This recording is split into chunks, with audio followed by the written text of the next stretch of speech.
darah dengan air putih langsung akan larut. Bahkan ini saya siapkan ada batang pengaduk, saya akan aduk sampai dengan merata dan di bagian batang pengaduknya pun juga tampak bersih, tidak ada darah yang menempel. Ini artinya darah dengan air dia akan terlarut sempurna. Lalu bagaimana dengan larutan gula? Saya akan teteskan darah pada larutan gula. Kalau kita bandingkan dengan air putih tadi, pada larutan gula ini sel darahnya tidak akan larut ke bawah, justru dia akan mengendap di bagian atas. Dan akan saya gunakan batang pengaduk. Nah, Anda bisa lihat ini beda sekali. Sel darahnya justru menempel pada batang pengaduk. Ini kenapa? Karena gula itu bersifat perlengketan. Berbeda dengan air putih tadi, batang pengaduknya bersih.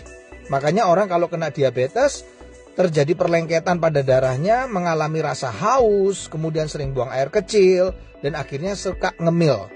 Nah, bagaimana dengan orang yang hipertensi? Ini adalah larutan garam. Ini darahnya saya akan teteskan pada larutan garam. Lalu saya akan juga sama masukkan batang pengaduk.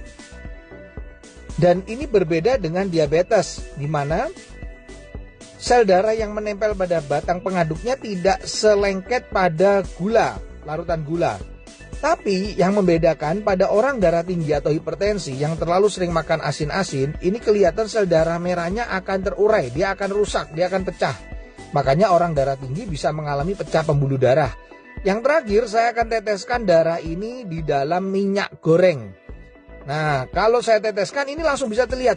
Sel darahnya nggak bisa larut, tidak juga ya mengendap di bagian atas, tapi justru menggumpal-gumpal.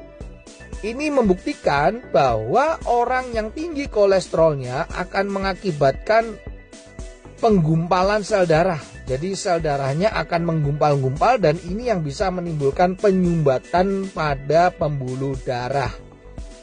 Ini adalah percobaan sederhana yang saya lakukan dengan menggunakan 4 macam larutan yang berbeda. Semoga percobaan ini bisa menjadi inspirasi untuk kita agar tetap sehat.